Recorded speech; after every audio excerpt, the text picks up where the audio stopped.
माशाल्लाह, ये देखिए ज़बरदस्त सा नो ब्रोकन जेली केक या पुडिंग तैयार है। आज मैंने ये ज़बरदस्त सा मीठा तैयार किया है और ये बच्चों के लिए स्पेशली मैंने बनाया था क्योंकि बच्चों ने बहुत दिनों से फ़रमाइश कर रहे थे ये वाली जेलो केक या पुडिंग बनाने का।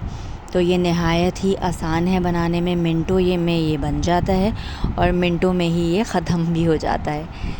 तो ये वाली रेसिपी आज मैं आप लोग से शेयर करूँगी। उससे पहले मैं आप लोगों से रिक्वेस्ट करना चाहूँगी कि जो भी मेरा ये चैनल देख रहे हैं, चैनल को लाइक करें, सब्सक्राइब करें। इससे मुझे मोटिवेशन मिलेगी और मैं मज़ीद अच्छा काम करने की कोशिश करूँगी। तो ये जेलो पुडिंग केक है, नो ब्रोकन पुडिंग केक है। इसको बनाना बेइंतहा आसान है। चलें हम देखते हैं इसके लिए क्या क्या चीज़ें दरकार हैं। सबसे पहले मैंने यहाँ पे आधा कप सादा बिल्कुल टैप वाटर वो मैंने ले लिया है, आधा कप। इसमें मैंने जेलेटिन पाउडर लिया है। ये देख रहे हैं आप, ये टेबल स्पून के ऐसे मैंने 3 चमचे शामिल किए हैं। ये टेबल स्पून जो मेरे पास आप देख रहे हैं, इसके ऐसे मैंने 3 चमचे शामिल किए थे और इसको फिर मैंने साइड पे रख दिया था 10 से 15 मिनट के लिए। साथ साथ फिर मैंने मुख्तलिफ़ कलर्स की जेली ले ली थी। ये देखें, मैंने ये 4 कलर की जेली ले ली हैं। आप अपने कलर्स के जो भी आपको पसंद है, आपके बच्चों को पसंद है, वो आप ले सकते हैं। मैंने ये 4 ले ली हैं और इसमें मैंने 1 कप पानी में ये वाली जेली मैंने बनाई है। 1 कप उबलते हुए पानी में मैंने ये डाल के इसी तरह से मैंने चारों जेलियाँ मैंने रेडी करके फ्रिज में मैंने रख दी थी ताकि अच्छी सी सेट हो जाए। उसके बाद मैंने एक पतीले में 1 कप मैंने दूध लिया है। 1 कप से थोड़ा सा मैंने ज़्यादा दूध लिया है ताकि जो है ये जब पकेगा तो थोड़ा कम रह जाता है। तो 1 कप मैंने यहाँ पे 1.5 कप मैंने दूध लिया है और उसमें मैंने 1 कप टेट्रा पैक की क्रीम शामिल की है। पूरी एक कप कह लें, 1 पैकेट कह लें, वो पूरा जो पैकेट होता है वो मैंने इसमें शामिल कर दिया है। उसके बाद ये कुमेल का आप डब्बा देख रहे हैं, ये मैंने शामिल किया है। इसको मैंने पूरा शामिल कर दिया है और इसको साथ साथ मैं चलाती गई हूँ। ये मैंने इसमें कुमेल का पूरा डब्बा शामिल कर दिया है जो केन आता है। और आप इसके साथ साथ आप मीठा चख भी सकते हैं। अगर आप ज़्यादा मीठा खाते हैं तो आप इसको एडजस्ट कर सकते हैं चीनी डाल के। और फिर मैंने यहाँ पे वनीला एसेंस के चंद ड्रॉप शामिल किए हैं। इससे जो है टेस्ट बहुत ही ज़बरदस्त हो जाता है। बस साथ साथ मैंने इसको मिक्स किया। जो जेलेटिन मैंने तैयार किया था उसको भी मैंने शामिल किया और अच्छे से इसको मिक्स करती गई। 2 से 3 मिनट मैं विस्कर से इसको मैं चलाती रही। और जब इसमें उबाल आ गया, एक ही उबाल मेरा ये जो दूध में है इसमें बॉयल आया, तो बस इसको मैंने चूल्हा बंद कर दिया।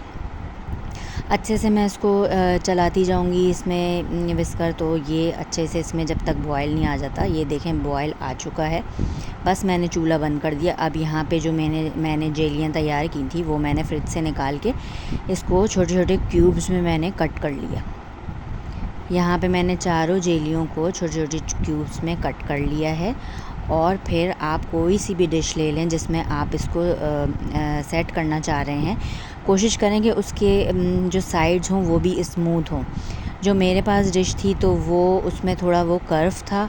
तो आपके पास ऐसी डिश हो, चाहे राउंड में हो, स्क्वायर में हो, रेक्टेंगल में हो, जो भी हो सर्विंग डिश, वो कॉर्नर जो उसके साइड्स हों वो भी स्मूथ हो। मेरे पास देखें ये थोड़े से इसमें कर्व्स आ रहे हैं, तो इसकी वजह से थोड़ी सी इसकी ब्यूटी में हल्का सा चेंज आता है, लेकिन टेस्ट में बिल्कुल भी फ़र्क नहीं आता। बहुत ज़बरदस्त टेस्ट। तो ये मैं आपको यहाँ पे ज़रूर मेंशन करना चाहूँगी। बस ये मैंने जेलियाँ जो हैं मैंने सेट कर ली हैं इस डिश में और साथ ही साथ इसको मिक्स कर लिया। थोड़ी सारी जेलियाँ जो हैं मिक्स हों। और ये जो मिक्सचर मैंने ठंडा कर लिया था, बिल्कुल मैंने रूम टेम्परेचर पे जो ये मिक्सचर था ये ठंडा होने के बाद मैंने इसमें शामिल कर दिया है। बस इसको यहाँ पे मैंने शामिल कर दिया और स्पैचुला की मदद से इसको हल्का हल्का चला लिया है ताकि जो हमने मिक्सचर तैयार किया है वो एक जगह ही ना रहे, सारी जगह पे स्प्रेड हो जाए अच्छे से।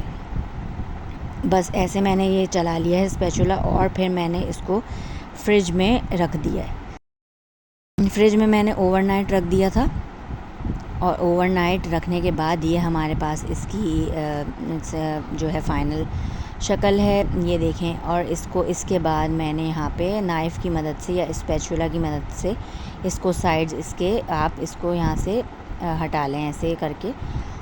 लेकिन वही मैंने बताया कि आप स्मूथ वाला जो भी पैन लेंगे या जो भी डिश लेंगे वो लें तो ज़्यादा बेहतर। बस अब हम इसकी फ़ाइनल जो है इसका टच वो हम दिखाते हैं। यहाँ देखें, ये हमारा ज़बरदस्त सा cake pudding no broken glass cake हमारा रेडी है बिल्कुल। देखें माशाल्लाह ज़बरदस्त, कितना ख़ूबसूरत लग रहा है देखने में, और ये खाने में भी इतना ही मज़ेदार है। बस यहाँ पे हमारा हो गया है केक रेडी। इसको मैं आपको कट करके भी दिखाऊंगी। बड़ा ये जिगली जिगली केक है और बच्चों को भी कटिंग करने में इसको बड़ा ही मज़ा आ रहा था। ये मैं यहाँ पे आपको दिखा रही हूँ, इसका अच्छे से व्यू दिखा रही हूँ, कितना खूबसूरत लग रहा है ये। अब हम यहाँ पे इसकी कटिंग करेंगे, और कटिंग करने में तो बहुत ही जिगली जिगली सा ये केक है। तो ये आप लोग भी बनाएं और मेरे चैनल को सब्सक्राइब करें, रेसिपीज़ को लाइक करें, मेरा चैनल ज़रूर विज़िट करें और बेल आइकन को भी दबा दीजिए ताकि आप मेरी रेसिपीज़ देख सकें। और ये आप लोग देख सकते हैं कितना खूबसूरत लग रहा है इसका